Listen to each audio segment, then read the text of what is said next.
This is the Horse Radio Network. Rick Wallace.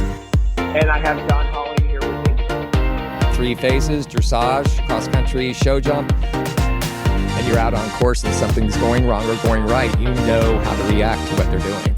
It was built originally to be a schooling facility, and so everything's set up very conveniently.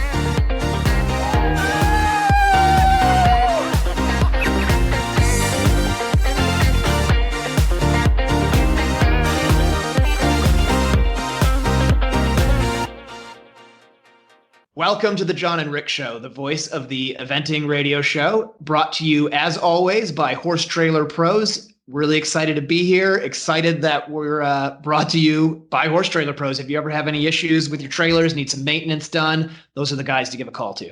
Hey, they can also clean a mean house, the other little company they have. That's right, Tidy Home Pros. You got it. Well, I'm glad to be here. Another week in quarantine. I know we're all making it. Look, I talk to you more than anybody in the whole entire world now. Yeah, no, absolutely. Every morning, it's our morning ritual. I give you a call, see what's going on, check it out. Yeah. So things are going good for you? Yeah, things are great. Just excited, I guess, pleased to be on my farm and dealing with my horses and kind of realizing how lucky we are. Right. And I know me and you have been working with Joel, EQTV, and also our partner in the Jon and Rick Show to kind of mesh our new format together with the Skyping and everything that we do to put it all together. And what a producer he is. We are so proud to have him on board.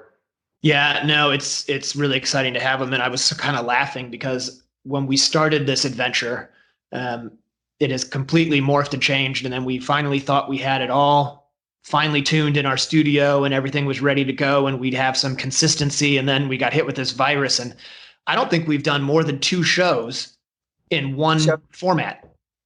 I think you might be right. We're just going to be called the Moving Show. Yeah. But that's all right. We're excited to be here and super excited we have Joel to keep organizing all of this for us. So thank you very much for that. What's in the news now? What are we doing? What's coming up on episode 6? Well, episode 6 is going to be a great one. We've got Lesley and Lesley Law coming on. The Laws. Yeah. And then we also have Buck Davidson. I got to sneak over to Buck's place and take a little tour around before the stay-at-home order came in. So we're going to show that. And then I also am excited because in the last segment, we've got David O'Connor on. All right. David O'Connor. And David, just today I got my Chronicle. And, it was supposed to be the Chronicle week for the preview for Kentucky. We're all sad that Kentucky's not happening, but they brought back historical things that happened at Kentucky and great horses. And he's on the cover with Custom Made. It's a great article. And the whole Chronicle is pretty cool to look at because it brings back a lot of memories for a lot of things. Yeah. No, so we're excited. We get to talk to David about that here shortly. So that'll be coming up as well. Stay with David because we test him on the FEI thing. Yeah, exactly. We're going to ask David all about what this whole FEI online schooling thing is all about that everybody's pretty wound up about right now. But before we do that, I actually got to sneak over, Rick, and talk to my friend Peter Gray, our friend Peter Gray, and he gave us a little insight as to what he's been doing. So let's take a quick peek at that. Great. Was Paul there? Paul was there. I didn't get to actually see Paul too closely. We were trying to listen to the social distancing thing. Excuse me. So I waved to Paul. Did he hold a sign up like this and say, "This is my word of the week"? Word of the day. Yeah, I always check on Facebook for the word of the day. So I had gotten the word of the day, and I do every day. Make sure you check out Paul's Facebook and get your word of the day. I think the word of the day when you were over there was stellar.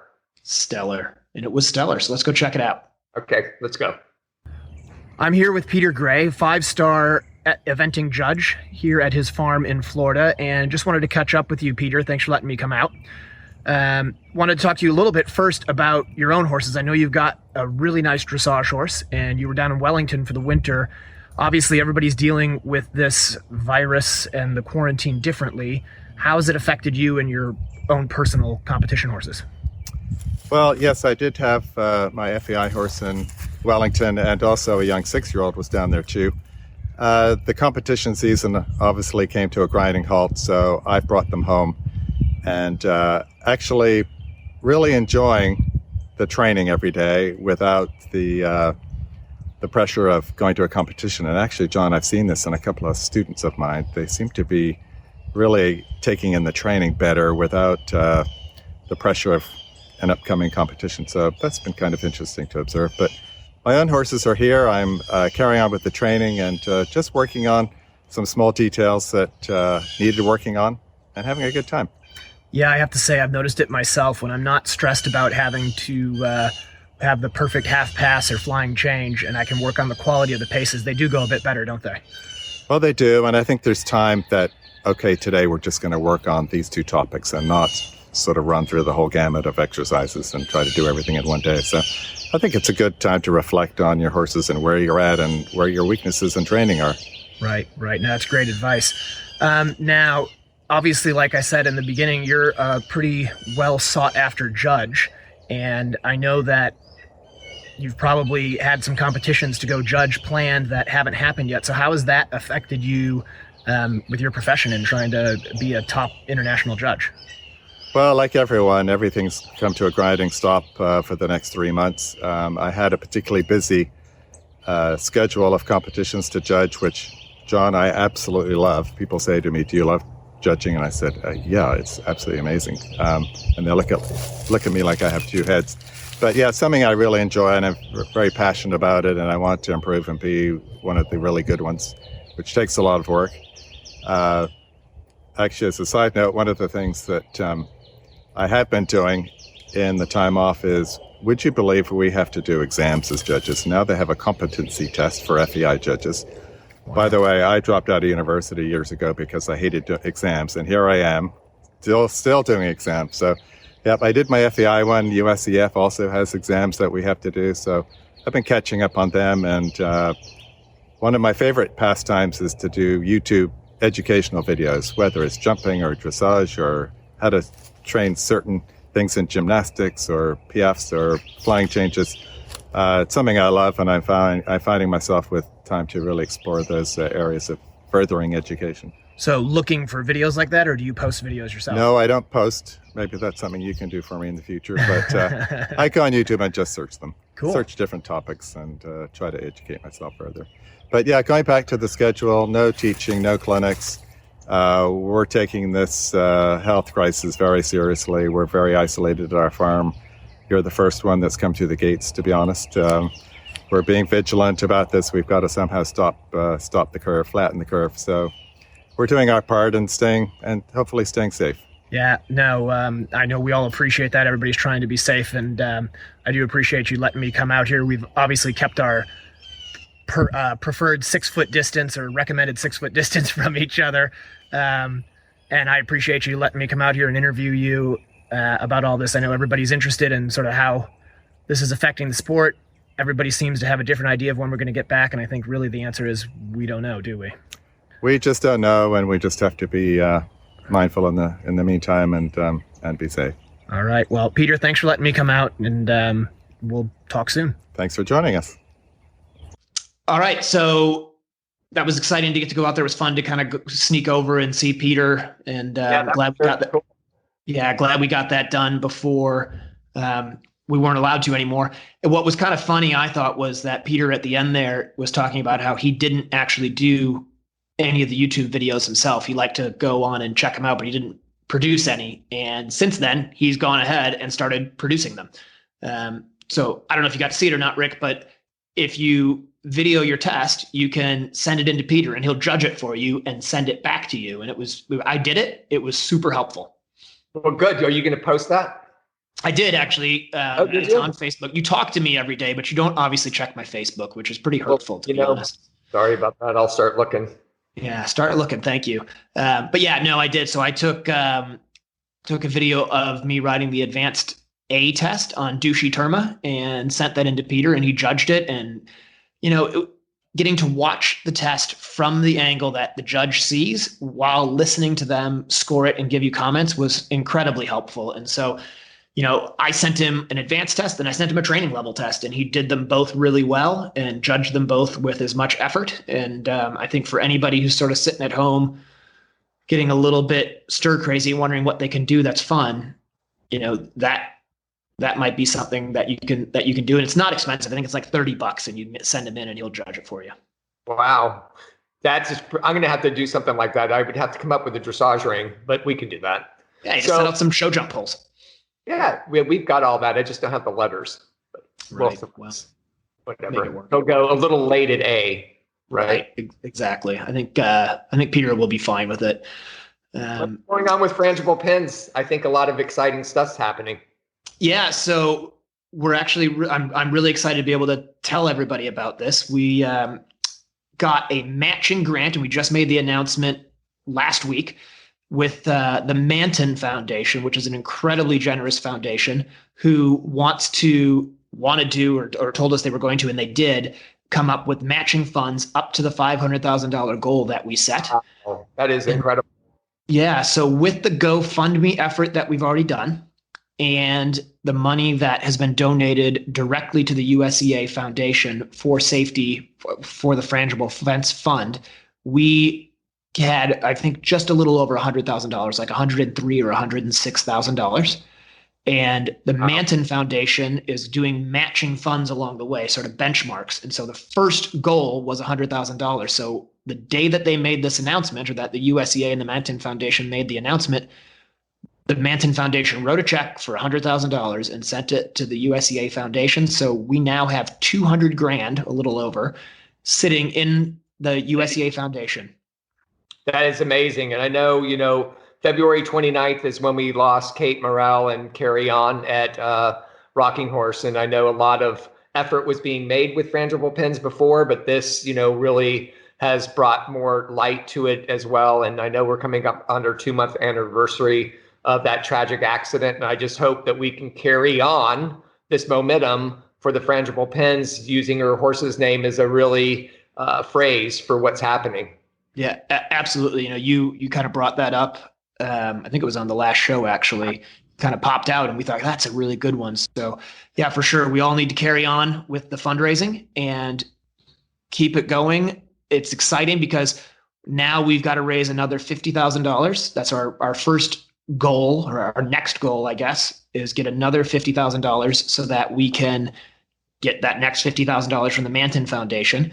And I think one thing that's really important for everybody to know is that money isn't just sitting in the foundation collecting dust.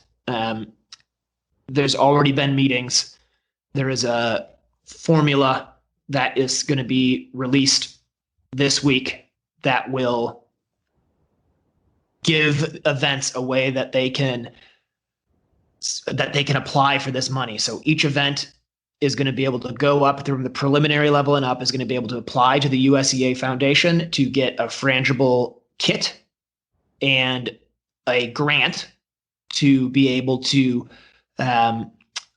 build these jumps. So the goal is that when we have our first horse leave the start box after this coronavirus pandemic, we want these fences to be on courses. And how many that's going to be, I don't know, because we don't know when we're going to be back on course. But that money is not going to sit there and wait to see how it's going to get sent out. It's going out as quickly as we can, and those fences are going to get built. And the goal is that when the first horse leaves the start box, we want those fences to be already built and be started to be out on the course to make things safer for everybody.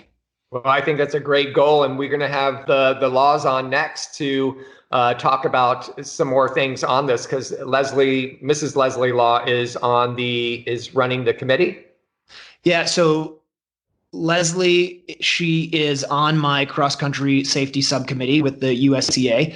And one of the things we did is we went and put a couple working groups together. So actually Lesley led one of those working groups and Sarah Broussard led the other. And they did some really hard work behind the scenes to come up with some ideas as to how we can improve safety, because it's not just a one answer fix, right? It is so many little pieces that need to be done to improve safety in the sport. And the frangible fence fundraiser and frangible fences on courses is just one piece of it.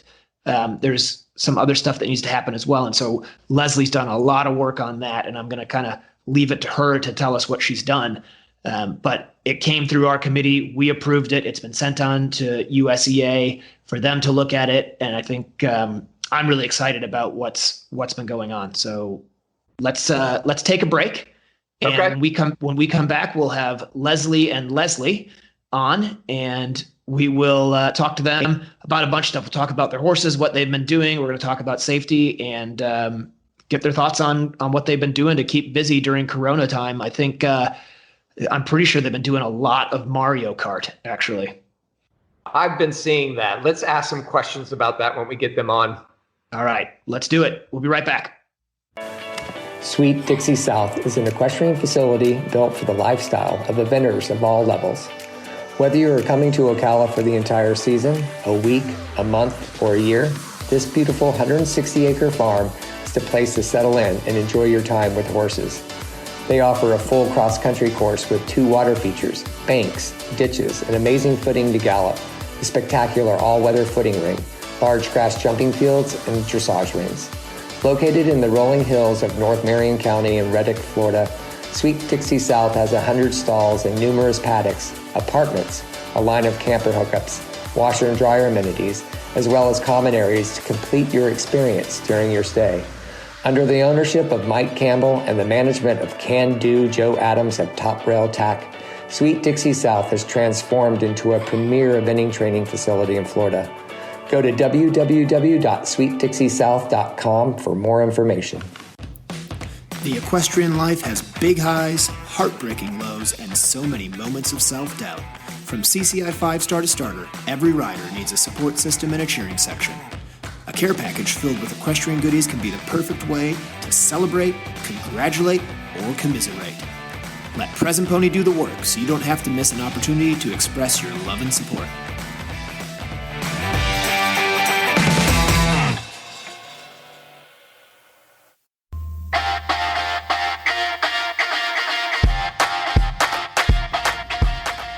Jump for Joy USA has what you need for your private farm or recognized competition.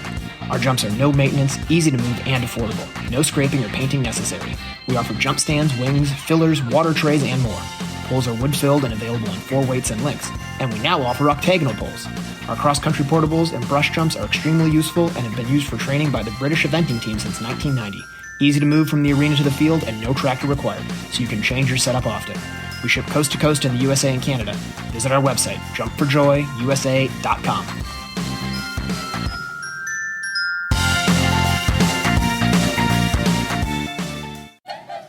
Zachary Brandt Eventing is located in Northwest Ocala and currently has openings for horses in training and for sale. Zach has experience riding multiple horses up through the advanced and 4-star level, as well as teaching riders and horses of all ages and levels. In addition to teaching lessons, Zach is also available for clinics, as well as coaching at competitions. You can find Zach on Facebook and on Instagram.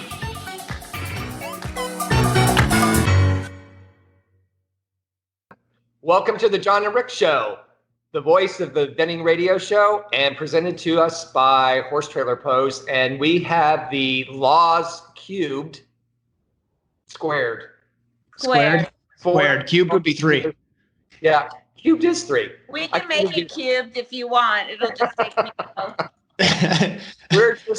I'm just so joyful that I have both of y'all and I can see your faces because I'm used to seeing you all the time and I don't see you anymore ever. So how are you making it through this pandemic? Are y'all hanging in there all right? Yeah, we're hanging in, doing the same as everybody else, staying at home. Staying at home, doing your own thing? Yeah, but I think we're very fortunate, really, that we, like you guys, we have a farm and we're able to ride our horses and keep ourselves busy and stay amused. And so I think compared to a lot of people, we're really, really fortunate. Yeah, no. Mrs. Lesley, you've been finding out what homeschooling's like, huh? Yes, I've turned into a part-time teacher for sure. But I got to say, the schools, we're very lucky. We're in such an age of technology, aren't we? That they were able to do that. And the school's done a really good job. But I do have to be there it's now taking up probably half my day because obviously technology has its share of problems and it's all new and there's glitches and this and that. So I've been there. I don't do Spanish or STEM because I'm no good at those two things, but everything else I try to be there for. So I do Spanish and STEM. I'm sure you do. Do you do it with an English accent? I like it. He wouldn't even know what STEM stood for.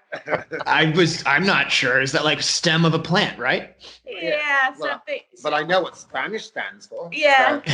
yeah. He calls it Mexican.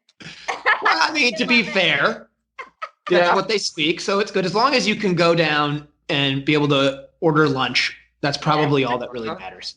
Yeah. Right. Now that's cool. Hey, I know this whole pandemic thing has, Mrs. Lesley, you've been really on top of it from the very beginning. I remember seeing you March 14th, specifically at the Ocala horse trials. And, we were all getting geared up for what we knew was coming, but you were like way ahead of the curve, if we're going to use that word that we all use now. So how are you dealing with that? I know you were a bit frustrated, as was I, for a lot of people not taking it seriously and just not really listening to what should be done. And I think a lot of us are doing it, but there's still those that are the rogue people. But what was your insight into that? How did you have that intuition? Well, it's actually a really funny story. It started back in the Rocking Horse before Ocala. So I guess that was probably 2 weeks before. I don't know the date when the last Rocking Horse was, but owners of ours, the ones that own my little novice horse, they were very kind to me because I was going on the Sunday just on my own. They had offered to lend me their truck and trailer, so I didn't have to take the big rig. And they had this lovely new truck. And when I got in the truck, the first thing that happened was I almost got squished because they're very small in the trucks these days. The seats just adjust. And the second thing that happened is they had their Sirius radio on very, very loud. And it was a new truck. And I could not figure out how to change this radio channel or even turn it down. And they had it on a news station, Sirius news station. And I couldn't work it out. So I was forced for the hour and 15 minutes to listen to this news channel. And I got to tell you, by the time I got out of the truck, I was terrified about this virus. And this was the first I'd really heard about it. So 2 or 3 weeks before that Ocala. And I got out of the truck and it was really funny. I went to walk my course. I was there alone. And I remember stumbling upon Joe Meyer and Bobby Meyerhoff. And I said, guys, we're going to be wearing masks soon to the grocery stores, And they said, really? Do you think so? And I said, well, I don't know, but I've listened to this news station for an hour and 15 minutes. And I said, this is big deal. This is a big deal and it's coming. And that's kind of when it really hit me. I would have never known if I hadn't been locked in a truck that I couldn't change the channel. But That's when it first hit me. And then we say we're lucky and we are lucky and everything, but this is a big deal. I mean, I thought the event of my lifetime was 9/11. I thought that was going to be what we all have, things that defined our lifetime. And I would have thought that was it. It's a really big deal, And I can't wait for it to be over with. I don't know how it's going to, I think we're all starting to see now that it is going to be a new reality. It's going to be a before virus and an after virus reality. And I don't think any of us really know what that new reality is going to look like. I don't think it's going to be the same, personally. No, I agree. I'm trying to listen to you because I remember that day you told me the same thing. And I remember distinctly saying to you, you're being ridiculous. It's going to be fine. And obviously I am like a prophet because I got that dead wrong. So now every time that you say something to me and I'm like, oh, she's just blowing this out of proportion, I'm like, she's probably right again. I'll just shut up and listen. Well, it has been known blown out of proportion before now. So you don't mind it some of the time, though. I really understand where you're coming from, Jon. I really do. I appreciate that. Well, I know. I'm worried about our governor. It's back to Rick. Our governor worries me. Sometimes I watch the other states and I'm like, why can't we have that guy? We haven't even, Lesley and I have applied for the PPP, and the country's run out of money already again, and we're still waiting on that. And I look every night at the Marion County rates, and we're still on the rise in a big way. In a big way, we're still on the rise. And yet the governor wants to just open the beaches and do this. And when he said about the schools, I emailed the school right away and I was like, please don't even think about that. It's just crazy talk. And what's the point of opening schools, a month before school stops? I've got, one of Liam's teachers is pregnant, and, they don't need to be going back to that for the sake of a month. It's just, I'm worried about the governor. I totally agree. I think we all, it all comes down to leadership and what you look at and how you do it. Yes, we all want the world to open back up, but we need to open it back up in a very strategic way. And until we can come up with, I kind of made this joke that as soon as we have a test that's like a pregnancy test that we can spit on and it turns a color pretty fast, this is going to be very hard to get a grip around, and we really need to think about it and phase ourselves back in strategically and safely, because this isn't going away. And usually it's the second wave that really gets a lot of people, and we're only in the first wave. Yeah. So one thing I just wanted to talk about that's incredibly important and serious here is, I know for all of us, we get stuck at home and we get a little bit stir crazy and we're trying to find things to do, but you guys have found a really exciting hobby. I believe every night practically you get on Nintendo Switch and challenge Chris Barnard. What's his name? Baldy or King Baldy or? Don't say that. Yeah, flatter him. Yeah, Chris's name is Baldy. Yes. Yeah, which I think is awesome. And you guys play Mario Kart, and Lesley, Mr. Law, you've become improved. I would say it sounds to me like you've gotten the award for most improved Mario Kart driver.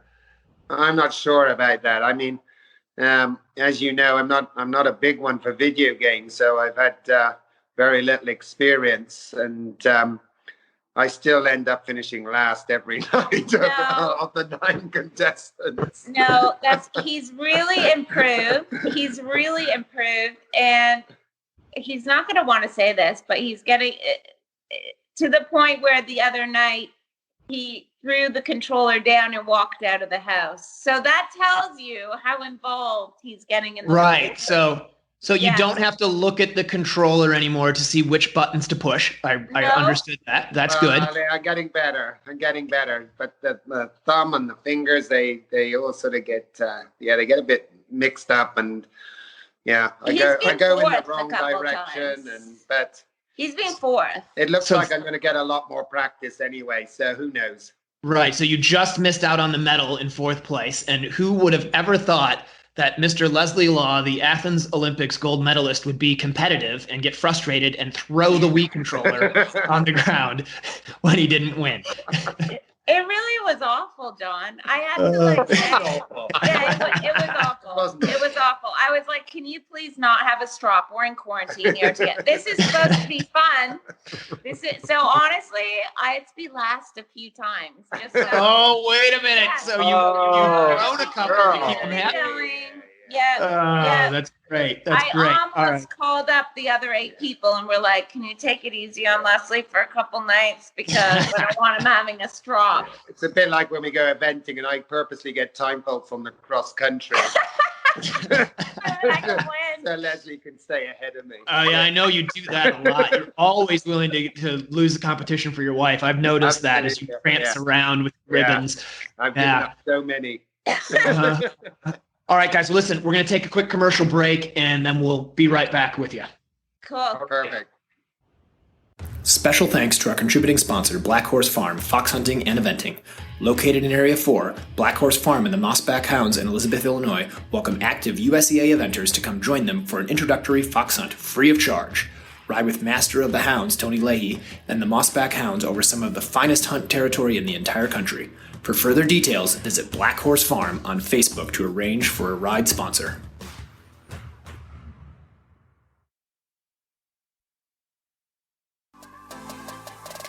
When I compete, I demand the best out of my horses and myself.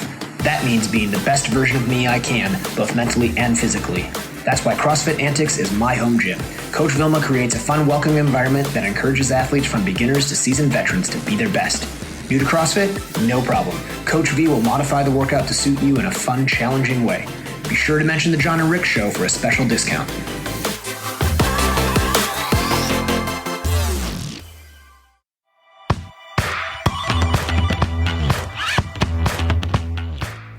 ERA of North America is the voice of the rider, to assimilate and leverage the collective voice of North American riders, equine professionals, and owners.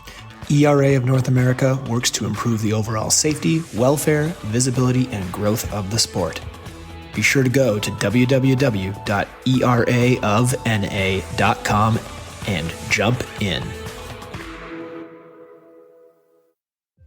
You can compare, you can contrast, but in the end, there's only one ultra-premium horse feed. Pro Elite Horse Feed. Its nutrition lock formulas ensure quality. Its advanced amino acid profiles maximize performance. Its regulated starch and sugar levels mean confident calorie sourcings, and its superior digestibility leads to an overall healthier horse. When it comes to feeding your champion horse, there is no competition. There's Pro Elite Horse Feed. For more information, visit www.proelitehorsefeed.com. Welcome back to the Jon and Rick Show, the voice of the eventing radio show, brought to you by Horse Trailer Pros. And we're really excited because we are still joined by Lesley and Lesley Law. So thanks for sticking around, guys, and spending a little more time with us. Yeah, thanks for coming back. No problem. So I want to say something real quick. I know we have some important stuff to talk about, but when we were talking about Mrs. Lesley, I had to share with her a couple weeks ago. I had this very vivid dream, and she was in it. Boy, are you sure this is safe for air? It is. It's rated G. Oh, okay, good. Go ahead then. So she was actually flying a plane, and I was a passenger. And we were like flying and like going through ravines, and then we were coming up to some place, and we were supposed to land. And I have like 100 hours in a small aircraft, and I was like, "What are you doing?" She goes, "Just be quiet. I know what I'm doing." And she literally landed this plane and then parked it like really efficiently. And then she popped up the top and she said, "We need fuel." And then she got out and ran out. And that was part of my dream. But she went on to go on. But she was obviously leading. I'm believing in her. So I let her take the controls. And so I just, from that, now believe in Lesley Law Mrs. Yeah, well, and I think that's a very strange dream, and I'm not sure I'm happy that you shared it with us, but do you want to hear my dream? Yeah, no, I do not want to hear your dream. I know you, absolutely not. But what it does sort of bring to mind is that Lesley is a good leader, and because of that, I was actually really fortunate. She's on the cross-country safety subcommittee, and I put her in charge of one of the groups, one of the task force, to look into the minimum eligibility requirement and rider licensing, right, Lesley? Yeah, and that's very true. You did put me in charge because I got a text message at 10:15 at night one night from John Halling saying, "Can you please lead this task force?" And I thought, I'm not answering him. It's 10:15 and no, I'm not going to do this. And the next morning there was an email in my inbox saying, "And Lesley's agreed to do this. And so she's going to be leading this up." And I thought, oh no. Yeah, that's how you do it. I'm very happy to be doing it. Very happy. See, my dream is a good segue for leadership. Yeah, I knew what you were doing. Well done. So why don't you just tell everybody a little bit, Lesley, about what your recommendations were and what's going forward to the USEA? Okay, well, obviously there's been so much talk about safety, and we are also invested in it for our sport, for our people, for our horses, for the future of everything. And it's an ongoing thing, and it has, you know, we get a lot of talk about the frangible fences, and that is so important. But again, safety, just like in every aspect of the world, there's so many layers to it. It's not one thing, it's a multitude of things that have to be worked on. And so this rider licensing is hopefully going to be a big step towards the right direction as well, because when I looked into the current, as far as qualifications, we're talking about here to upgrade and to do the levels, I had never actually read them before. Like, as far as looking at the actual rules, I had never read them. And when I read them, I was really, really shocked to find that they are very, very specifically driven towards a professional type person, and a good professional at that. And yet they are the regulations that everybody falls into. And we know that of everybody, a very, very tiny portion is actually a good professional, right? It's a great amateur sport and a huge amateur sport. And there isn't that many professionals, and yet our regulations are designed for professionals. So that's what my group looked into, how to make it safer for people to upgrade. And so that's what we've been doing. And we're putting it forward now to basically tightening up the requirements for you to upgrade. And I looked at it both as from, yes, the safety feature for the number of runs, but also the quality of runs, because I think the number is always important, but it's also quality control. And you're controlling the quality of our product is the riding, right? And the horses, that's our product. And you hear all around the world, they talk about quality control of their product. Well, our product is the riding and the horses. So we have to look at the quality control of that. And it's very loose the way it is right now, and very easy, quite frankly, to upgrade. And so that's what we're looking into now. And to do that, we looked at a good range of successful horses and riders to study what they were doing. And most of them were doing a lot more than what our current regulations dictate. So we kind of went through there, and it's being passed on now to the larger safety. And I think that's probably the biggest point, Lesley, you're making is while those were in there and we were talking about what the minimum requirements were, I know as a professional, I might have a young horse that's 5 that's done more than what's recommended to move on to the next level. But I'm like, there's no way. That one needs to run another 3 novices or either 4 novices before I do something different with him. And I think that is the kind of thinking that sometimes isn't transcended down the ranks. And that's what we have to, I think, implement to bring it with the quality of the rides into making it an effective rule that you're working on. Exactly. And I'm hoping that with what we're putting through is, I'm hoping we're going to hit a lot of boxes. We're going to hit the numbers. The numbers have to be bigger as far as number of events to qualify. We're going to hit the quality. The quality is always common sense, better quality, better result, safer result. And 3, like you said, the education, there's, you know that, you know what your horse needs to run, but there's a lot of people that are looking to the rules for education. They think if that's the rule, then that's what you need, and it makes perfect sense, right?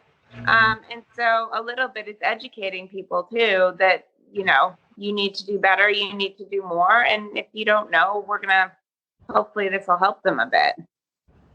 Right. No, I'm really, really proud of the whole group, and particularly you, that, we came out and there's 4 or 5 things that have come out of that committee as recommendations to try to help lessen the chance of accidents and, improve safety in the sport going forward. So really well done. And thank you for taking it on, even though you didn't actually have a choice, because I just made you do it.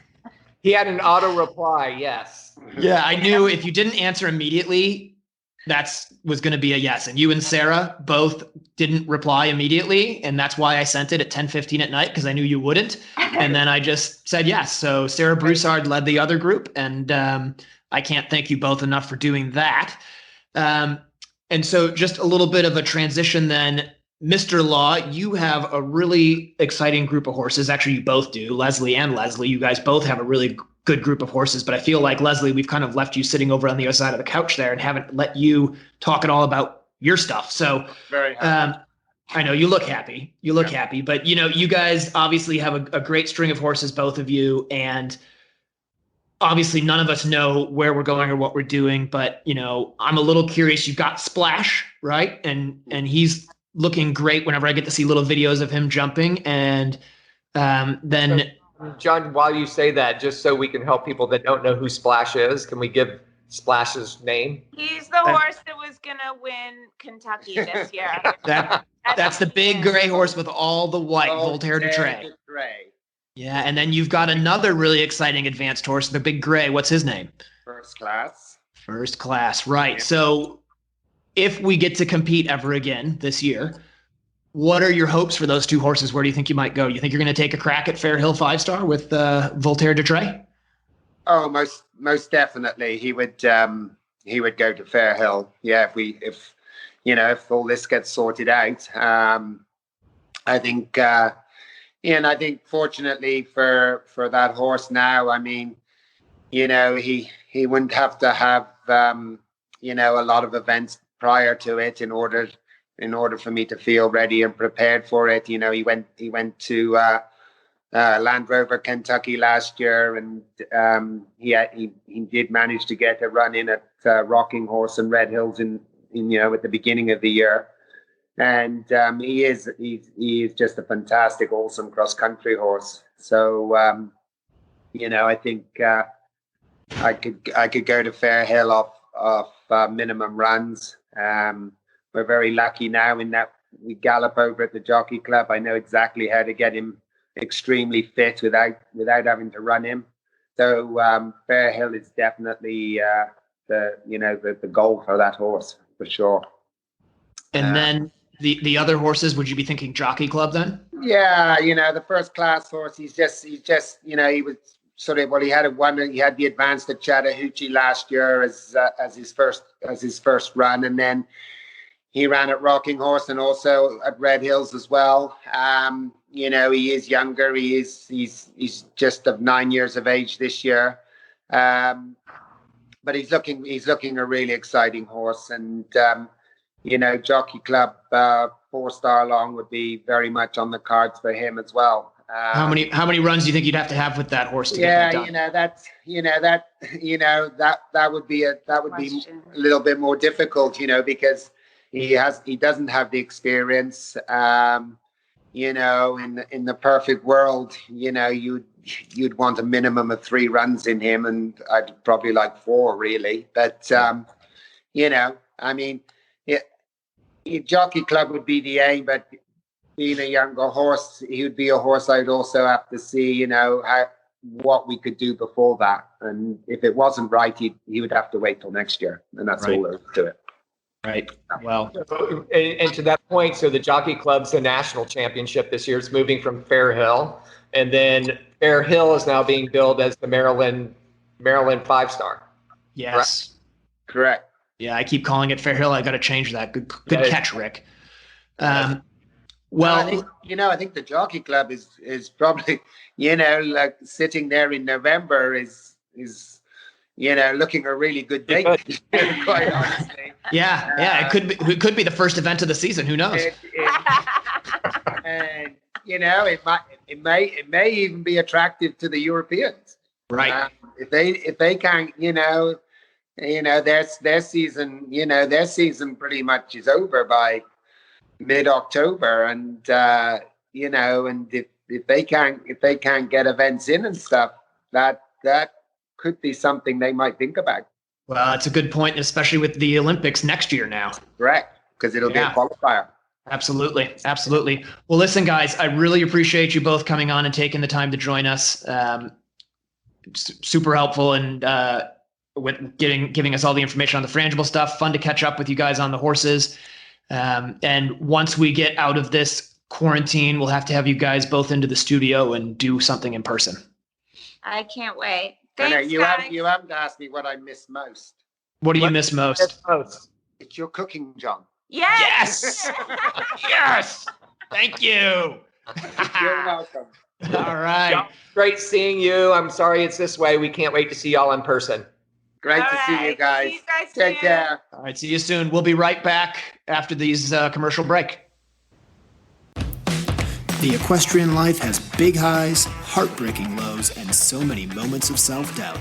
From CCI 5-star to starter, every rider needs a support system and a cheering section. A care package filled with equestrian goodies can be the perfect way to celebrate, congratulate, or commiserate.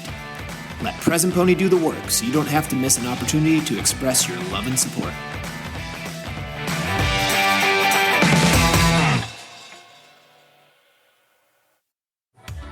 Summit Joint Performance, the injectable joint supplement used by numerous international and Olympic riders, invites you to experience the winning Summit difference. Made of all natural ingredients, Summit increases mobility and comfort. Win your class with Summit Joint Performance.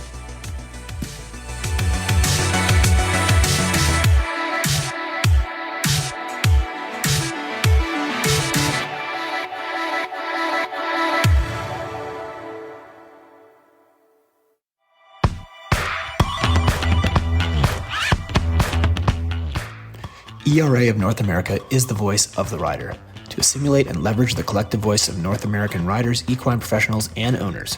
ERA of North America works to improve the overall safety, welfare, visibility, and growth of the sport. Be sure to go to www.eraofna.com and jump in. Welcome back to the Jon and Rick Show, the voice of the eventing radio show and presented by Horse Trailer Pros. Hey, Jon, we're in the fourth segment here, and we're going to be going out to see Buck. Tell us about your trip and what happened going out there. Yeah, so just before the stay-at-home order came into effect here in Florida, I was able to get over to Buck Davidson's farm. He's actually just a mile and a half down the road from me. And I thought it might be fun just to let everybody take a little tour of his place. He showed me around the barn. There weren't many people around because of the social distancing that was in place at the time. So I got to kind of stand back in the middle of the aisle and talk to him, and then have him show me some of his horses, which I thought for those of us who are stuck in apartments or not able to get out to see our horses at boarding stables, it might be fun to get to see Buck and his horses. And it was actually really nice to see how much those horses like Buck and how much Buck loves his horses. So let's go check it out. I'm excited. Let's go. I'm joined by Buck Davidson today. And Buck, thanks for letting me come out. We just wanted to talk a little bit about, obviously everybody's dealing with this quarantine and what you guys are doing here, how it's affected you, and sort of what your plans are. Yeah, I think I'm like everybody else that we don't really know. Just trying to sort of stay away from everybody and try to keep the horses in light work. Obviously, we don't want any accidents. We don't want anybody going to the hospital or, affecting people that are really sick. And so we're just, riding them around on the flat, doing some cavaletti stuff, not doing much jumping. But the horse is getting extra grooming. You can see here, Jack is shining like crazy, and the guys here are doing a great job. And he's keeping his social distance. He did come over and say hi for a minute, but more to his hay now. Right. So, so the horses you said are going to stay and work for now. Do you have a thought as to what's going to happen the rest of the season? I know obviously nobody knows, but you have any gut instincts on anything? Yeah, well, at first I, kind of thought, we'll be back by June, and then now I think, then you start thinking August, and then you start watching the TV, and they say, well, opening day is going to be this day, and then they start saying, well, maybe opening day will be this day if we have a season. And so then you start to worry about everything. Is there anything going to happen? But I guess I'm sort of an optimistic person, probably stupidly optimistic, but I like to think that things will get back to going. And, at some point, I think we're going to have to get going. Life has to keep going on and move forward, and hopefully they'll find a cure for this thing, or at least slow it down. And but right now we've all got to do our part and stay far away from each other. And the best place to be for us is at the barn. We're so lucky here in Florida. We have lots of land, and so we can keep going quietly. And so, like you said, you're in Florida right now. Do you plan to stay here for a while? Are you still thinking of going north, or is that all really up in the air? Yeah, I think it's all up in the air. Like my, when I go up to Pennsylvania, I'm at my dad's, and obviously we have our group here, and we sat down and talked about it, all of us together, to stay in our group. We don't go out and intermingle with other people, and so I think we'd rather keep that group as small as we can. We're not having ship-in lessons. I'm not doing anything. We're, spending a lot of time practicing Aubrey swimming in the pool. And so I pretty much go from my house to the barn and back to the house again. So, I guess things are up in the air, but as of now, we're going to stay here in Florida for a bit. And your dad's up north? Dad's up north, yep. And I call and check on mom and dad every day. And they're both good and healthy and staying away from people. Thank God, knock on wood, they're in good shape. They're doing what they're supposed to do, which is a rare thing for either one of them. But the dad says he goes from the house to the barn and back down to the house, and mom just kind of is fixing up her house and messing around there. So everybody's trying to do their part, and I think if everybody can do their part, hopefully we can get ahead of this thing and move forward. Cool. Well, you had offered to maybe show us a couple of the horses, so maybe let's take a peek at who you got in the barn here. Yeah, we have some nice ones right here. We have Jack My Style. Come here, Jack. Come over here, buddy. So just for the viewers, tell us who he is, what he's done. Jack My Style, he went to Kentucky last year, and I fell off my first one. But I think he was fourth at Fair Hill. I had a crashing fall with him at the gates at Burley last year, but he's come back and the infamous Burley Gates. Burley Gates, yep. But he's a very nice horse. He may have been second in the rocking horse. He's he was due to go to Kentucky. He's very fit and well, and was really looking forward to this spring with him. And but anyway, he's enjoying his easier time. This is Victor BZ in here. He's just hanging out. This is the horse I was really had all the hopes and dreams for the spring. He's been going fantastic. He's won everything. He's finally filled out to a real horse. This is a horse called Carlevo. Oh yeah, Carlevo. Didn't you see the one you had at Buccalo when I went over there? Yeah. He was only 8 then, and he's he's really come into himself. He went very well at Blenheim last year. He's very good in all 3 phases now, and I would have been very, very disappointed to not have a top 5, top 3 finish in Kentucky this spring. Yeah, it's a nice horse. I've always loved this one.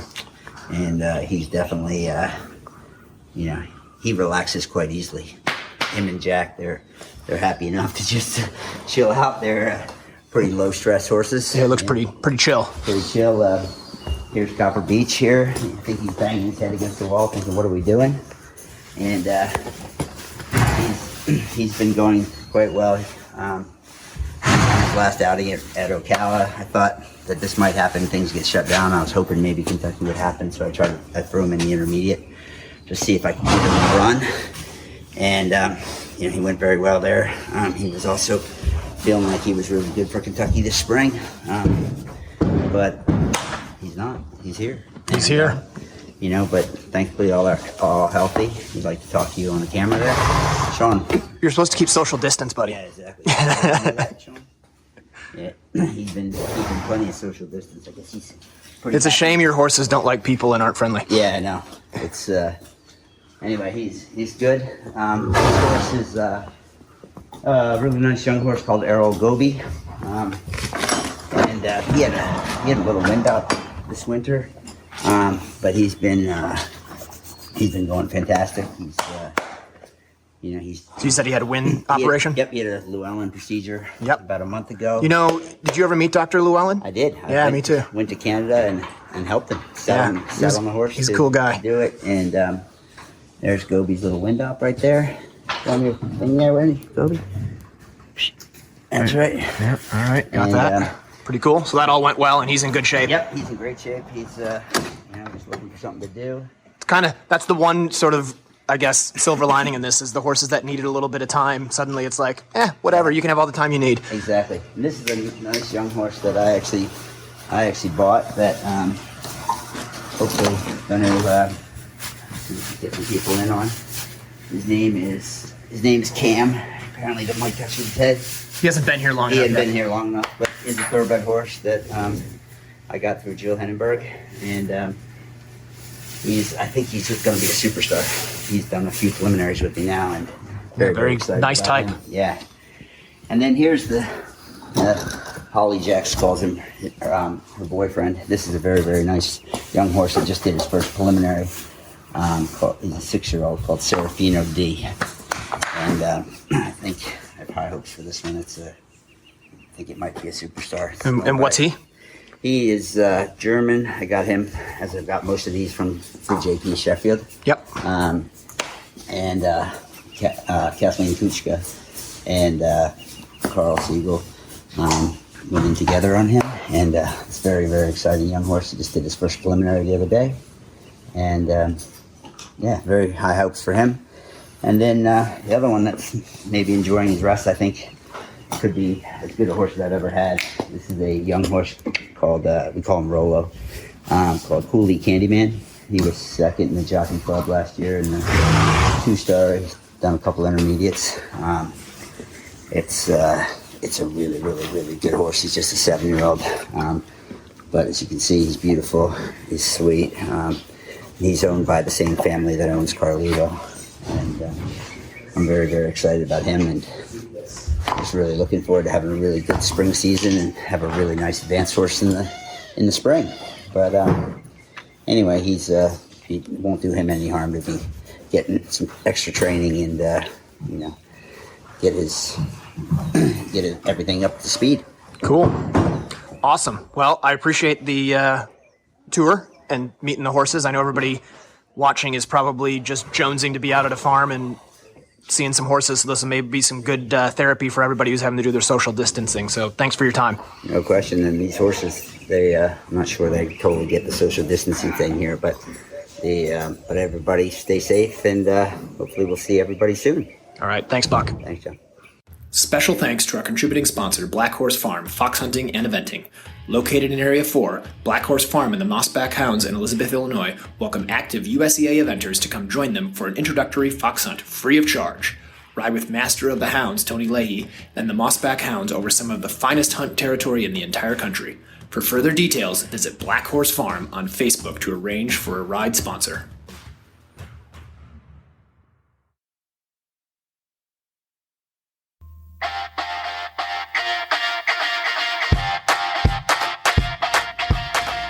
Jump for Joy USA has what you need for your private farm or recognized competition.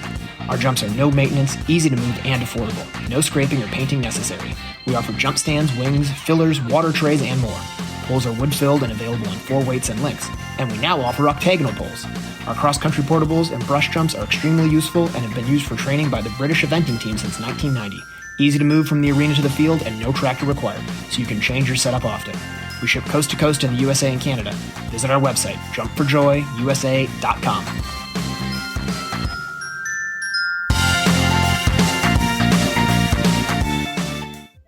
You can compare, you can contrast, but in the end, there's only one ultra-premium horse feed, Pro Elite Horse Feed. Its nutrition-locked formulas ensure quality. Its advanced amino acid profiles maximize performance. Its regulated starch and sugar levels mean confident calorie sourcings, and its superior digestibility leads to an overall healthier horse.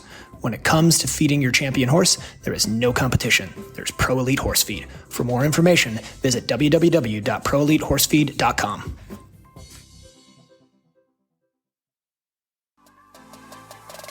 When I compete, I demand the best out of my horses and myself. That means being the best version of me I can, both mentally and physically. That's why CrossFit Antics is my home gym. Coach Vilma creates a fun, welcoming environment that encourages athletes from beginners to seasoned veterans to be their best. New to CrossFit? No problem. Coach V will modify the workout to suit you in a fun, challenging way. Be sure to mention the Jon and Rick Show for a special discount.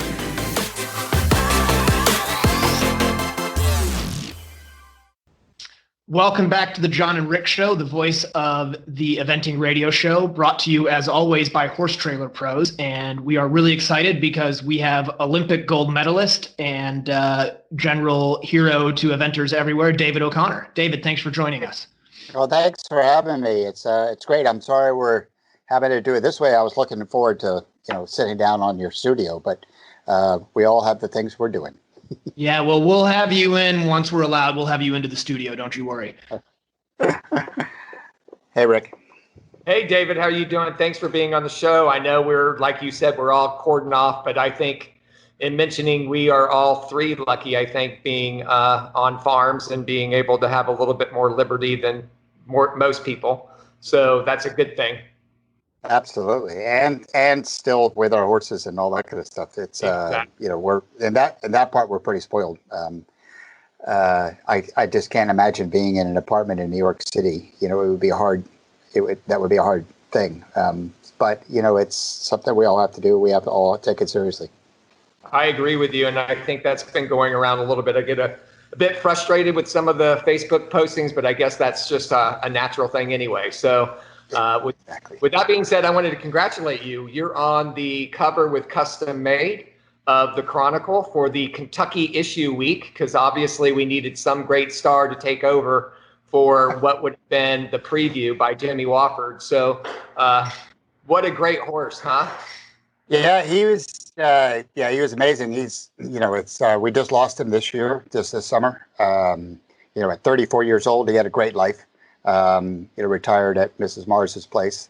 But he was just one of those unusual horses. And when the Chronicle called me and asked if they could do a thing on it, because it's 20 years ago that weekend happened, and you tend to forget the intensity of it. And so I was quite honored that they wanted to remember him. And I haven't seen the article yet. I look forward to seeing it. But I'm very honored that they wanted to remember him like they did. Yeah, I know he was a special to your heart. And I do know one thing you made mention in that article, because I was able to read it, was you talked about galloping up the hill to a big table and him jumping the table, and you said in midair, I don't think I'll ever have this feeling again. Absolutely. That was at Over the Walls up in Massachusetts, Right. That Torrance used to run. What a wonderful event. And, it was that last year that I rode him and competed him in 2002. And, I just remember going up that hill and having him just, explode. Just a normal fence, but just explode. And it's a very true story. I was in the air thinking, that raw power you just won't feel again. I mean, it's just pure raw power. And it was, he did that a lot in badminton and places like that. That was such a strength of his. So it was a pretty cool 10 years of my life. Yeah, he was a pretty amazing horse. I have to say, David, my favorite, everybody has a favorite memory of watching you with Custom Made. And my favorite memory I love, because it's very unique to me, and I think I've told you this before, was when you brought him to Kentucky the year that you retired him at Kentucky. And I was fortunate enough to be stabled right next to him. And he had his head sticking out door, and I didn't know him at all other than watching him on TV and seeing him at the events occasionally when I was really lucky. So I walked up as I was walking to my stall to give him a pet, and he reached out and bit me as hard as he could, right in the arm. And that's exactly what you did when I told you. You laughed just like you are right now, and you told me that he was allowed to bite me. He was allowed. Yeah, he was his space. He had his people, and we've had some great people that I got to partner with. Colleen Roberts and or then Haydock, now Roberts, and Sam Burton, and so he had his people, but if you were one of his people at his stall, then it wasn't going to be, you had to be introduced.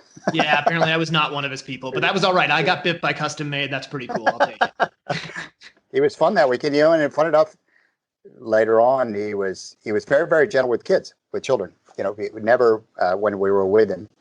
And the other thing, he was a fantastic horse he was actually our best horse to put somebody that was a beginner with somebody that didn't know how to ride. They were like, "Oh, it's Custom Made," and you were like, "Oh, we have him ride it," and even people that had just started, they couldn't get him to canter, you couldn't get him to trot. He would just walk. He'd go slower. He had slow and stop. He was pretty well trained. And of course, I just would bust out laughing my head off. And because you could hop on him and go like Passage, whatever, fly J's, and then put the other person back on, and he wouldn't trot. And it was, I just thought it was the funniest thing. He was a wonderful horse that way. Very, very smart. Very, very, very smart horse. Yeah, that's cool. He was something special. Yeah. So one of the other things we wanted to just take some time to talk to you about, which I haven't prepared you for, so get ready. Yes. Obviously, everybody right now on social media is pretty worked up over this FEI schooling show statement that was made. And so I was hoping maybe you had some insight into it and exactly what it means to us as eventers. And, they were talking about online dressage shows and how officials couldn't judge them and could competitors ride in them. And, what are your thoughts on it? And I have a feeling it just needs to be clarified a little bit, that it probably isn't as bad as everybody's making it out to be. Yeah, it's a funny thing. It's been actually going on in the dressage world. It's been played around or asked for years, and obviously for an actual competition, it's very hard to make sure that it's a level playing field for everybody. Basically, that's the main thing.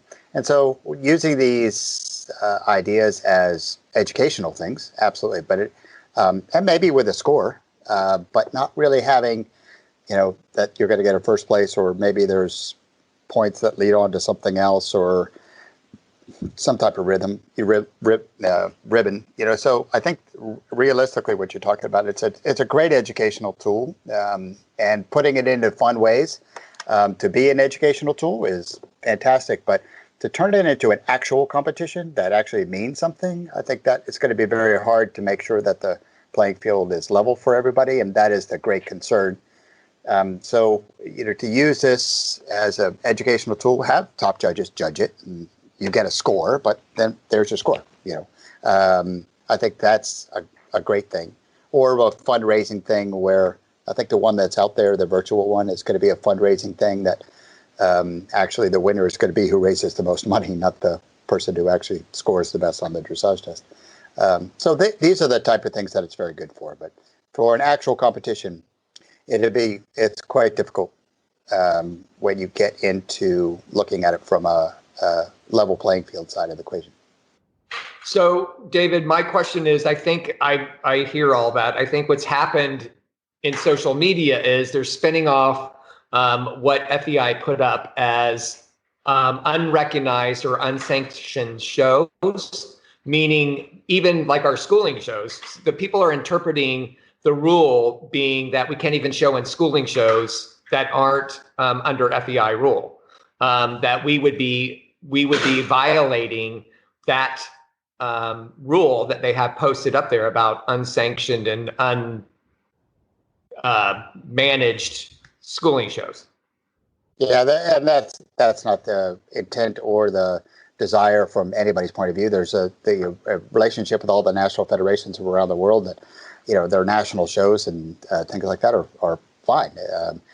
And unrecognized shows are a thing within the USEA and the USEF. Those are all fine. But when if you're talking about prize money, if you're talking about multiple people from different countries, I think it's 4, if I remember.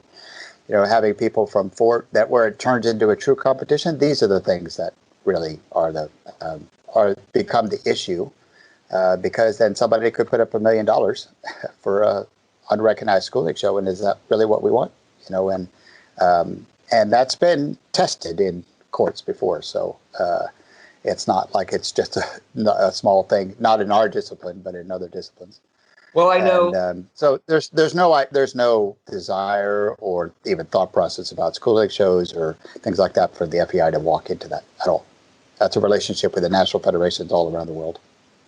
And I think to your point, real quick to the point that you're making, I think Max Corcoran had a little bit of issue with the invitational, and she obviously this year made it a USEF competition because there was a lot of people wanting to participate in that, and it was getting to be more countries than she could do by the FEI rule. So, I mean, that's kind of the examples that you're giving, correct? Something like that goes into something bigger.